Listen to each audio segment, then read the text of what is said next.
अस्सलाम वालेकुम five class. आज के लेक्चर में हमने चैप्टर नंबर 4 क्वेश्चन नंबर 5 और 6 जो है उसकी अंडरस्टैंडिंग करनी है। क्वेश्चन नंबर 5 है आपका, what is the global warming, right any one effect of the global warming.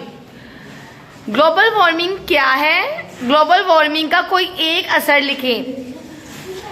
Answer, when the fossil fuel is burn, जब फॉसिल फ्यूल्स को बर्न किया जाता है, carbon dioxide and other greenhouse gases are emitted into the atmosphere. जब fossil fuels को जलाया जाता है, बर्न किया जाता है, तो कार्बन डाइऑक्साइड और दूसरी ग्रीन हाउस गैसेज जो हैं वो हमारी फजा में शामिल हो जाती हैं या खारिज हो जाती हैं। होता है क्या है, result increase the temperature of the earth, और इसके नतीजे में ज़मीन का टेम्परेचर बढ़ता है। It is called the global warming, और इसे कहती हैं ग्लोबल वार्मिंग। जब फॉसिल फ्यूल्स को जलाया जाता है तो कार्बन डाइऑक्साइड और दीगर ग्रीन हाउस गैसेस फजा में खारिज होती हैं, और इसके नतीजे में ज़मीन का दर्जा हरारत में इजाफा होता है। इसे कहते हैं ग्लोबल वार्मिंग। अफेक्ट क्या है, इस ग्लोबल वार्मिंग की वजह से फ्लड जो है वो सैलाब का बायस बनते हैं, और ग्लेशियर्स के ऊपर जो आइस है वो मेल्ट होती है, जिसकी वजह से फ्लड आएंगे। घर में आपको बड़ी डिटेल में बताया हुआ है कि जो घर है जानी माली नुकसान होगा, नशेबी इलाके जो हैं वो ज़ेरे आब आ जाएंगे, सतह समंदर जो है वो बुलंद हो जाएगी। ओके, नेक्स्ट क्वेश्चन है आपका, डिफाइन द फॉलोइंग टर्म्स। आपने फॉलोइंग टर्म्स जो हैं वो बतानी है, बायोडिग्रेडेबल मटेरियल और नॉन बायोडिग्रेडेबल मटेरियल्स।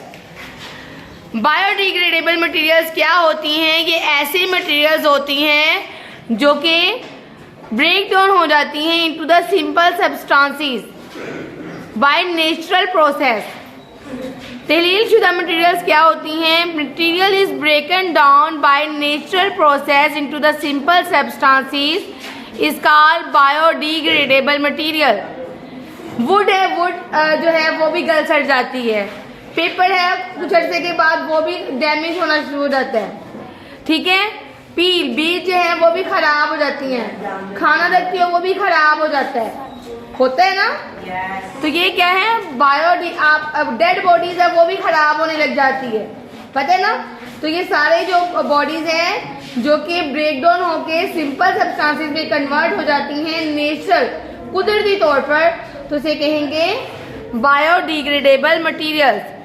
वो मटेरियल्स जो कुदरती अमल के जरिए सादा अज्जा में टूट जाती हैं तहलील शुदा मटेरियल कहलाती हैं। मसलन लकड़ी, कागज़, बीज, इसमें आप कोई भी और एग्जांपल्स भी दे सकते हो। ठीक है, डेड बॉडीज हो गया, ठीक है, पत्ती हो गया। Next is a non biodegradable materials. Material is not ब्रेकन down into the natural process into simple materials. Example is the mirror, plastic, tyres. ठीक है, वो मटेरियल जो कुदरती अमल के जरिए सादा अज्जा में नहीं टूटते, शीशा, प्लास्टिक वगैरह। ठीक है, ओके।